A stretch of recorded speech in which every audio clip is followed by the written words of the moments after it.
It's Cybersecurity Month, so let's talk about the top 5 cybersecurity certifications you can get in 2023. First, let's talk entry level. The CompTIA Security Plus is the first security certification you should consider getting. For non-IT professionals, it provides incredibly valuable knowledge about how to detect, prevent, and fix cybersecurity threats. For IT security professionals, it's practically required. Keith Barker explains one of the first things you need to look out for: social engineering. Now, it boils down to this.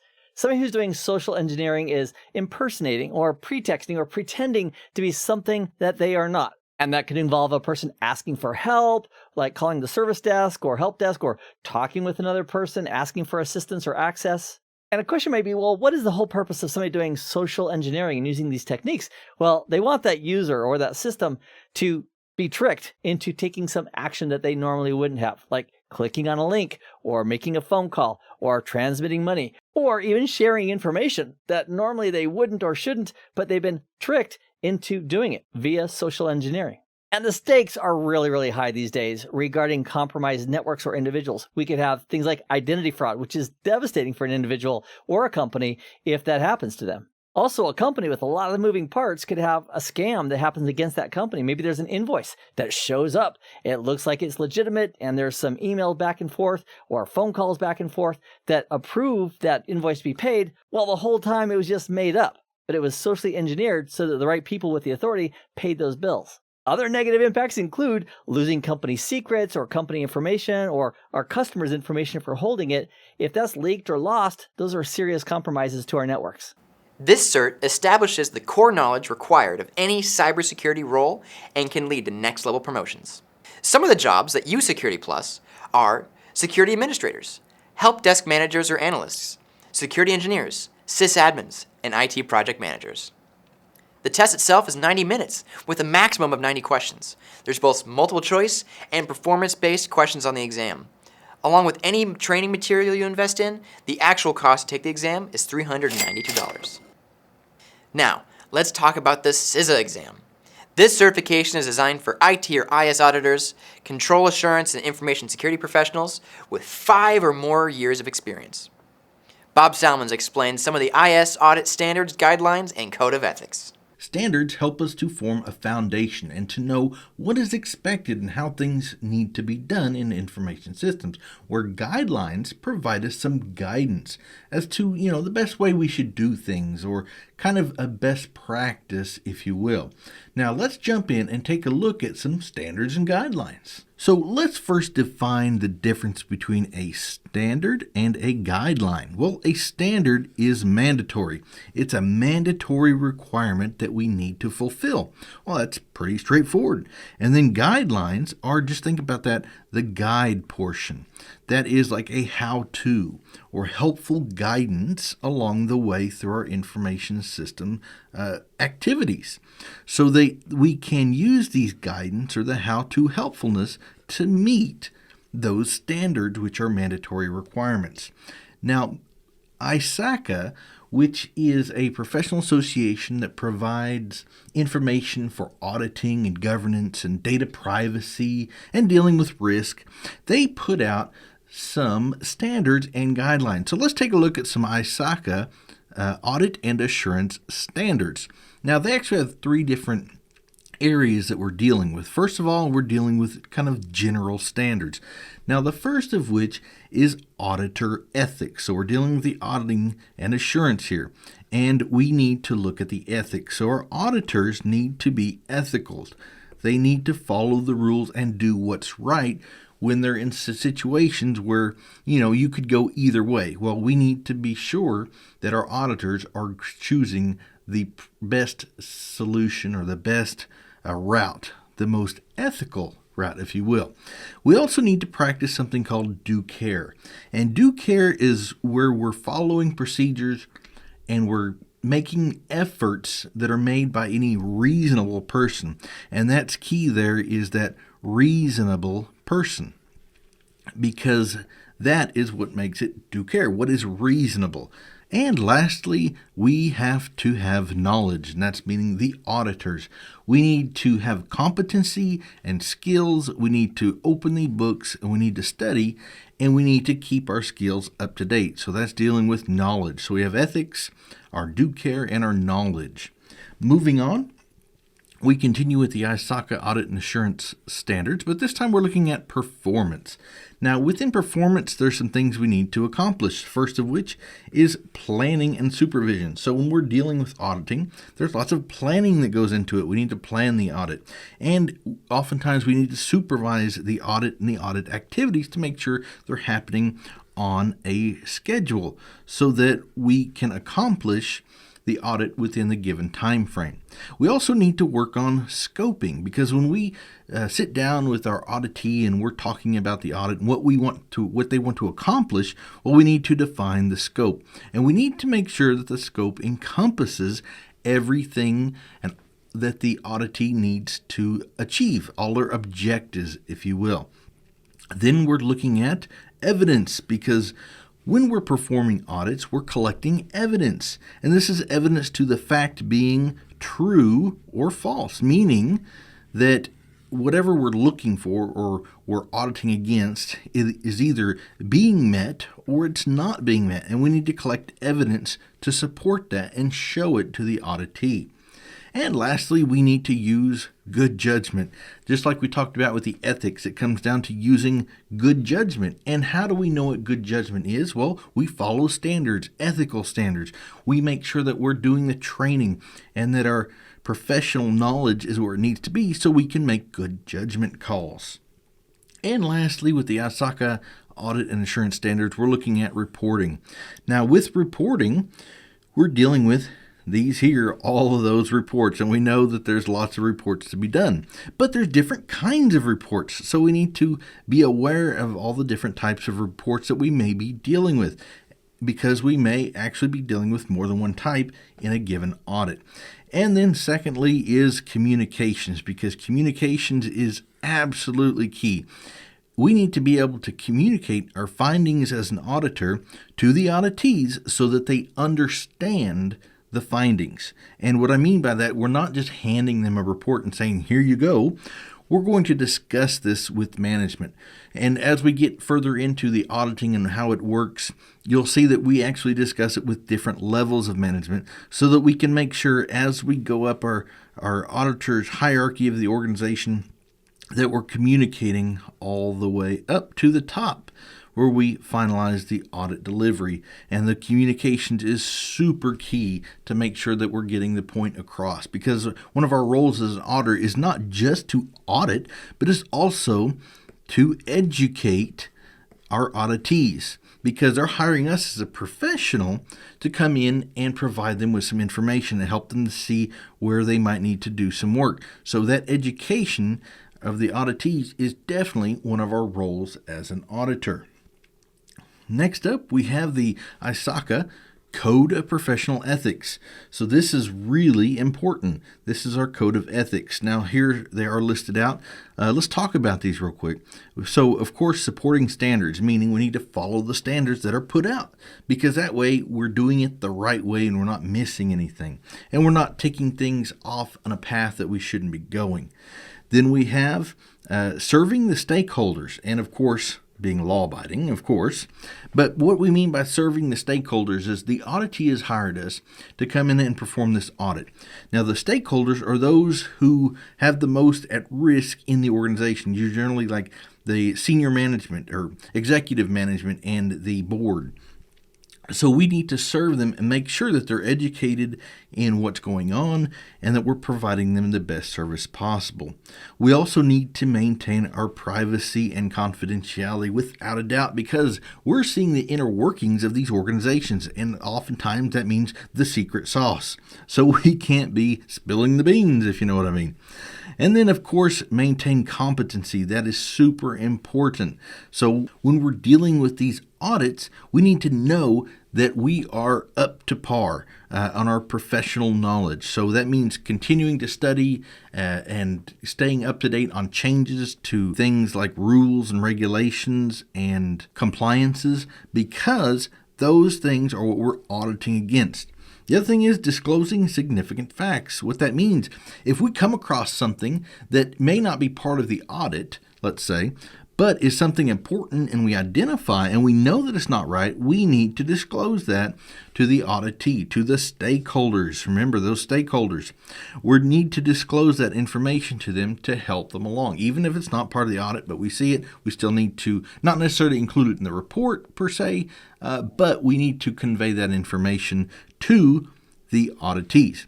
And lastly is educate stakeholders. And I've already talked about this. Education is super important. That is part of our roles, to make sure that they understand what's going on and what the findings mean to them as the business stakeholders. And lastly, this is a framework provided by ISACA, and it's ITAF, the IT Assurance Framework. Now, what this is kind of a overall auditing framework that helps us as auditors. So these standards for IS audit roles and responsibilities. So here we go. We've got standards to follow, which, hey, remember, the standards were mandatory requirements. So that way we know what is required. And also in the framework, it provides some terms and concepts for us so that it helps identify, what certain things are and some concepts to go along with. Like, this is why we do this. Not just saying, hey, you need to do this, it's a standard, but why we do this and why it's important. So that is also important. And lastly, we have some guidance. Remember those guidance and some tools. So in the ITAF framework, we get the guidance that we need to help us along the path and some tools to help make our lives easier and to make sure we're doing things properly. So that ITAF framework by ISACA provides us, again, with our standards, our terms and concepts, and guidance and tools. This exam also consists of 150 multiple choice questions, and you have 4 hours to finish. There's 2 different prices when you register. ISACA members pay $575, for non-members, $760. Why should you get this certification? Well, CISA is world-renowned as the standard of achievement for those who audit, control, monitor, and assess an organization's information technology and business systems. And another thing, the average salary if you have the certification is $149,000. The third certification is the CCNP Security certification.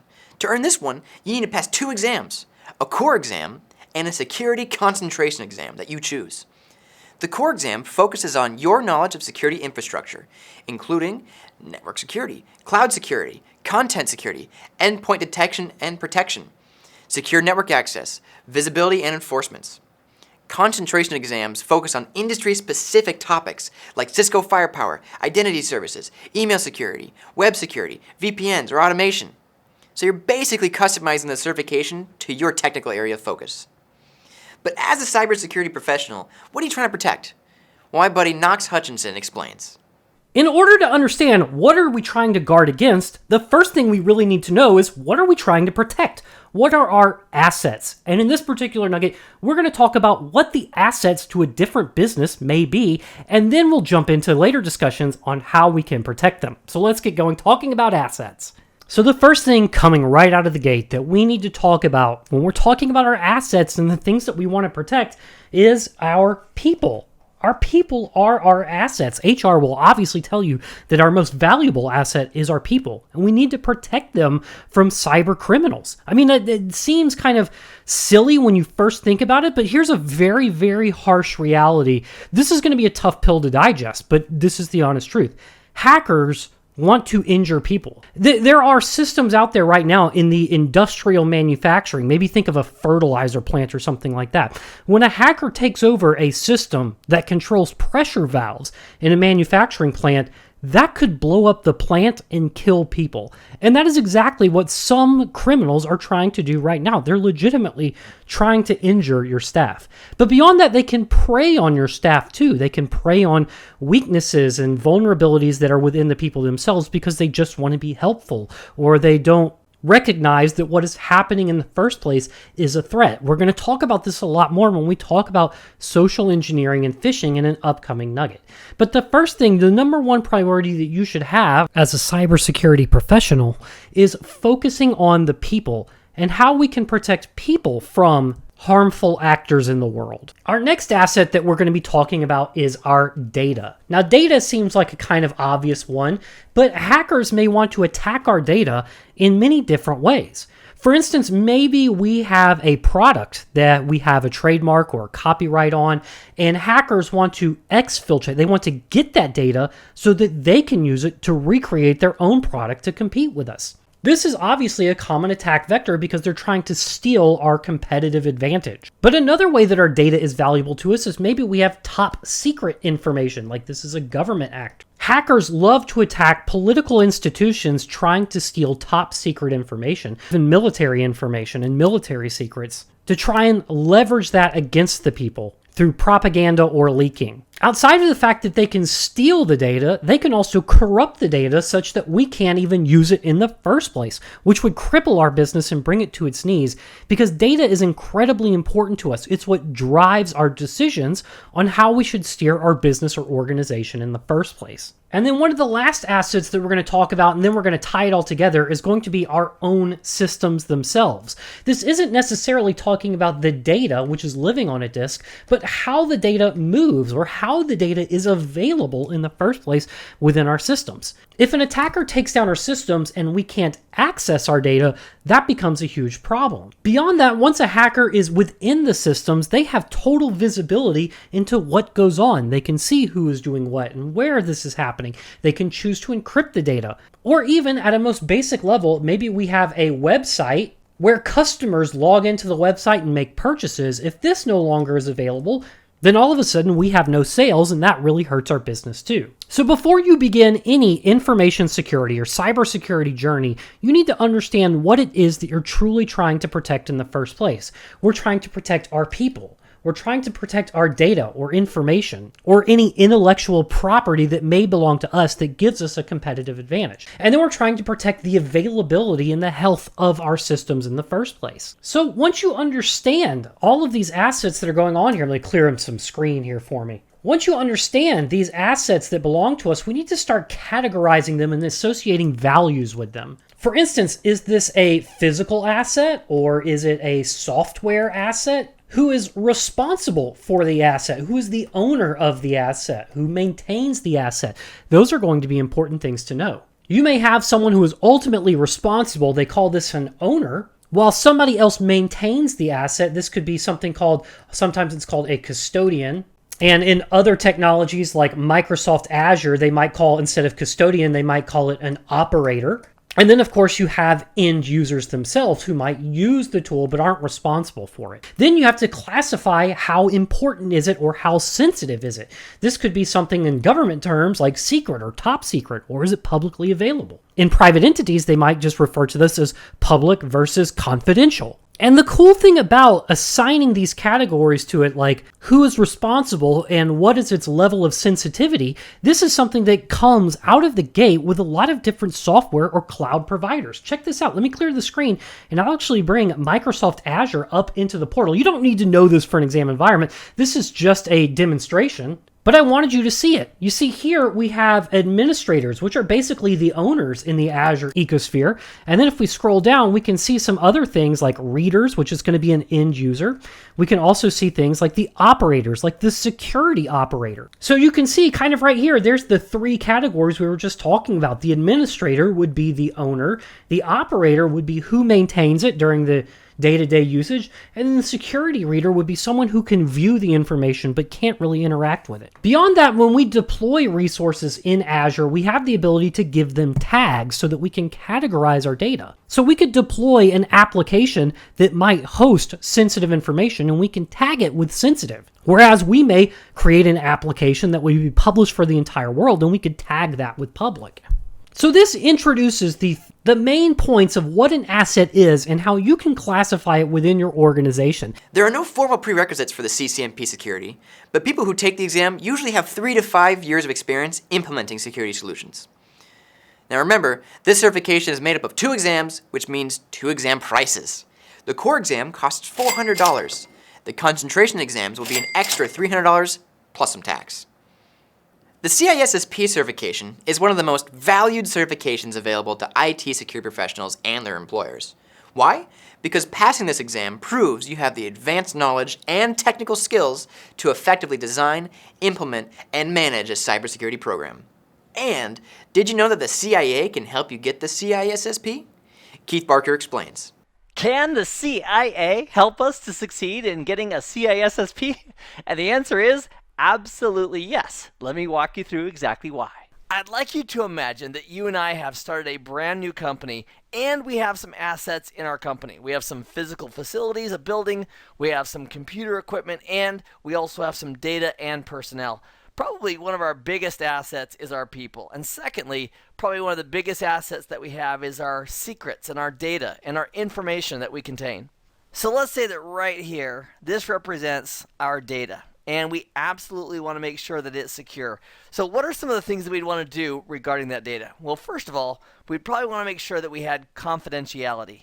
And confidentiality simply means that the authorized people who need to see that data can see it and work with it, and then those who are not authorized to see or touch or be aware of that data can't.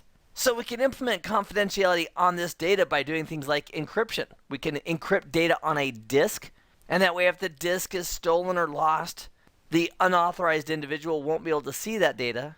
Or for sending data across the network, we could encrypt that data, which would provide the confidentiality. Because someone who doesn't have the correct keys to decrypt that data and see it, they wouldn't be able to make sense of that data. Another thing that we'd want to ensure about this data that we're protecting is integrity. For example, if this data says 1001, we wouldn't want that data to be manipulated by an unauthorized party. For example, if an attacker or unauthorized person was able to access that data and they changed it to 2002, does that make a difference? The answer is yes. So we want to make sure we have integrity. And that includes when we send data over a network. We want to make sure that when we send the data, it doesn't get manipulated or changed in transit. So whether that data is at rest on a disk or file system or on the network moving, we want confidentiality and integrity. The other thing we want to do, and we'll fix this number here. Let's say that data is 1001. The other thing we want to do with this data is make sure that the people who need to see it, the authorized individuals, can get to that data. And that's all about availability. Because even if we have confidentiality and integrity, if we have a denial of service attack or the authorized user isn't able to get to the data when they need it, that's a problem as far as the business is concerned. So CIA, in some parts of the world that might represent a security organization. However, in the context of CISSP, our security objectives are surrounding these three. And CIA is a great way to remember those three terms. Another reason it's really important to be aware of these three terms is that we may have a certification exam environment question that says something like, which should you implement? IPsec, hashing, multi-factor authentication, a fault-tolerant disk subsystem? And we might be asked, which one of these should we implement? And we're thinking, well, they all look like great ideas. IPsec gives us confidentiality. Hashing, which could be used as part of IPsec, would give us data integrity. Multi-factor authentication would be also part of confidentiality. For example, if someone had to authenticate first before they saw the data, that would play into that. A fault-tolerant disk system would be part of availability. See, they're all great. So the determining factor in how we answer that might be in the actual question itself. What's the question focused on? Is it focused on confidentiality-related items, data integrity-related items, or availability? And then based on the question, we could then select the correct answer based on what they're looking for. So my impression of this certification exam is that a lot of the answers have really good choices. In fact, multiple good choices. And our job is to select the best choice, and most of the time that's going to be zeroing in on the details of the question and the flavor or the intent of that question. In this nugget, we've taken a look at the concept of CIA to represent confidentiality, data integrity, and availability. And those three elements will be key for us in identifying the correct answers as we prepare to succeed in the CISSP certification exam. If you're one of these, and interested in improving your knowledge across a wide array of security practices and principles, then you may want to consider the CISSP. You'll have 4 hours to complete the exam, and the cost went up from last year, so now the registration fee is $749. If you have an exam voucher, it's valid for the full registration fee until the voucher expires. When you earn your CISSP, you become an ISC Squared member. So check out their site and read about all the benefits and resources you'll have access to. Let's talk about ISACA's CISM certification. This certification is for people with technical expertise and experience in IS or IT security and control that want to move to a managerial position. One of the first things you need to know about is information security governance. My friend and colleague Bob Salmons can explain. In information security, we oftentimes hear the word governance, but we might not really know what that means. And that word's been around for a long time. Think back to the days of castles and knights. There were people who governed the land. And today in the U.S., we have governors of states. But what does a governor do? Or what is governance, and specifically what is information security governance? And that's what we're going to talk about right now. Well, governance is simply overseeing that something is done. And when we talk about information security, we're talking generally about a business or an organization that needs somebody to oversee the going-ons. So that's not only security, but it can be other things as well. But specifically, we're talking about strategy and oversight. And that's the thing. With governance, they help set the strategy and oversee that the strategy is being carried out. And that's the whole idea behind governance. So governance over something isn't actually out there doing things like building buildings and responding to fires that happen and being the police out there responding to crime. That is what is overseen with governance, things like this. So it's not down in the weeds technical, but it's overseeing that things are going correctly. Now, some of the things that happen or are part of information security governance are things like defining objectives. Because if we don't have objectives, then we're not sure what needs to be done. So objectives are like goals. Then we need to create policies. And policies are going to define how an organization wants to deal with something specific, what their stance is on that. Then we need to delegate authority. And that's the thing. If you don't delegate your authority, then everything that needs to be decided upon, all decisions have to go way up to the very top. And that takes time, it's a waste of resources, and it's just not good practice. And that's why delegating authority is important, so that we have different levels throughout the organization of authority, so decisions can be made and business can carry on. And that's the idea. Governance is supposed to oversee that this is happening properly. And lastly, we need to monitor metrics. Not only do we need to collect them, we need to monitor them, because metrics is how we can decide on whether or not the organization is doing what it's supposed to and is being successful. So what is the overall purpose of information security governance? That is a great question, because there has to be an overarching purpose. What is the primary purpose?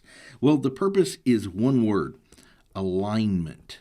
And that alignment is between information security efforts and business objectives. They've both got to be going in the same direction. For instance, if we decided that we needed to implement some type of new security protection or new security policy, and it was actually kind of veering off from whatever the business objectives were, that would be considered a waste of resources, and we don't want to do that. We want to protect our resources. We want to perform due diligence with them. We want to use them wisely and in a good manner. And if we were to veer off from the business objectives and go in another direction, that would not be a good use of resources. And that's why alignment is key with everything we do in information security. It must align with our business objectives. That is absolutely key. So we talked about the primary purpose of information security, but what is the primary objective? What is the goal of information security governance? Well, the goal is to protect the CIA triad. If you're not familiar with it, it's time to get familiar.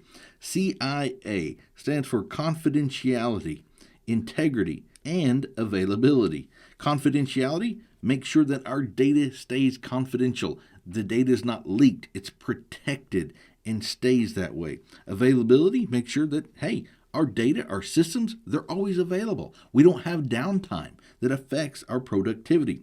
And lastly, integrity. And we talk about the integrity of the data. That means it's not been tampered with and we can trust it. Because if we can't trust the data, everything we do with it, well, that can't be trusted either. Which means we're wasting resources and we're not going to be doing what we need to as a company. Now, when we're practicing information security governance, there's tons of activities that we need to do.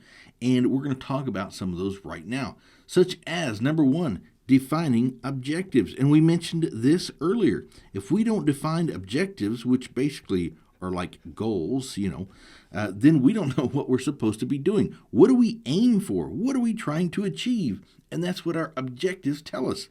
But we also need a strategy. Because if you think about it, a strategy is how we're going to accomplish our objectives. So they go hand in hand. And we also need a security policy. Because if we don't have a security policy, then we can't say to the employees of the organization, hey, this is the business stance on security. You need to follow these guidelines. And that's what we're talking about with the security policy. And that will come from above, the security policy. The security policy isn't decided by those down at the bottom of the organizational chain of command, those out there creating widgets. That's not where the policy comes from. The policy comes from the top of the pyramid or our chain of command. We also need to adopt standards, and we need to have them in place because a standard is going to provide us with a way to do things that can be replicated, and that is a good thing. That helps us to be more productive and streamlined. Then we need to create processes, and processes are how we're going to adhere to our policies. So our processes are going to be kind of a how-to of sorts for following our policies. Then we need to define controls, and we're going to have to put them in place. Now, controls are the way that we can avoid or detect or counteract some kind of risk.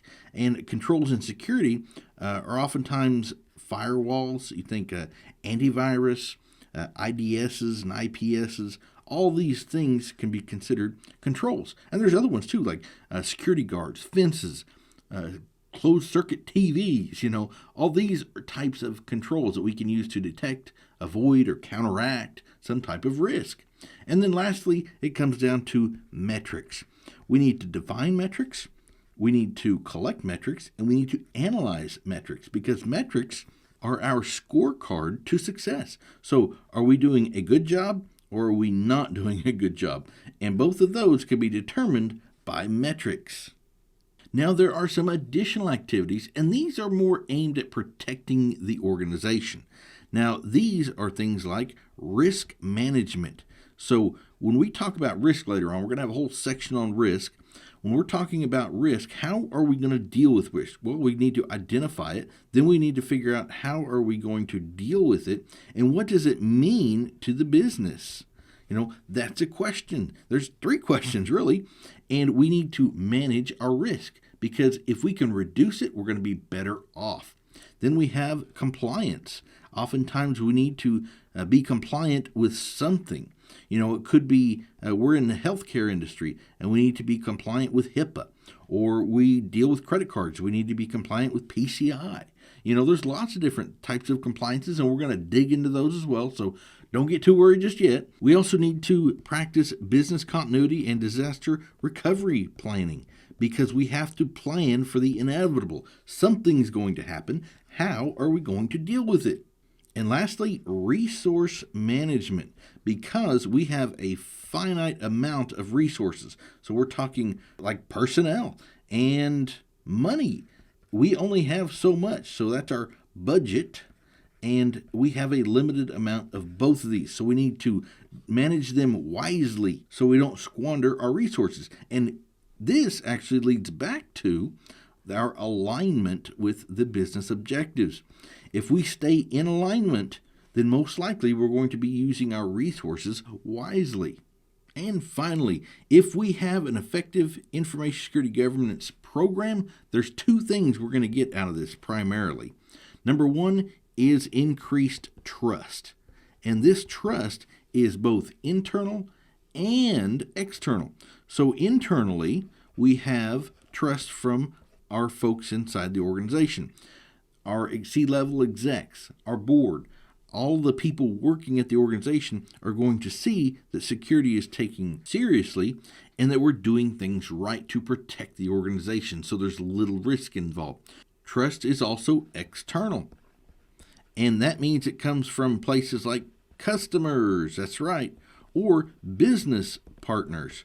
And both of them, when they see that we're doing security properly, and when they ask us for information like, I'd like a copy of your security policy, or when's the last time you had an audit, I'd like to see the audit results. If we can provide that information and it's in good standing, then these folks over here, our customers and business partners, are going to see that we take security seriously, and they're going to want to do business with us because we are a low risk at that point.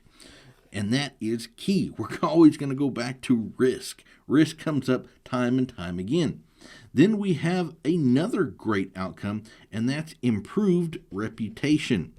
So that actually means that, hey, people believe in us. They see we are doing things properly and correctly, and we are, again, a low risk to work with. So this is actually going to lead to trust, back to trust, because we are a low risk. And that's the two key things that come out of an effective information security governance program. So now we know what governance is. Governance is the oversight of business activities to ensure they're being carried out properly and that we have a great strategy in place so we know where the organization is going so that we can align with it as we go through all of the security practices and other business activities.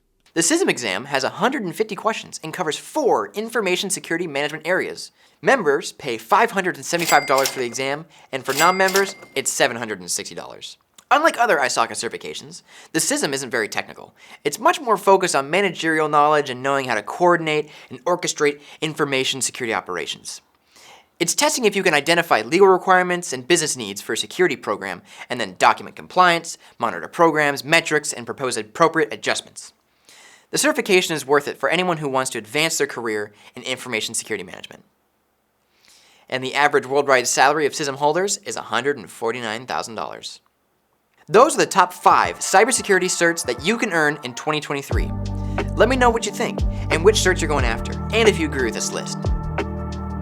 If you're looking to take the next step in your career, or if you're new to cybersecurity, we have the training you need to earn certifications, protect your network, and train your team.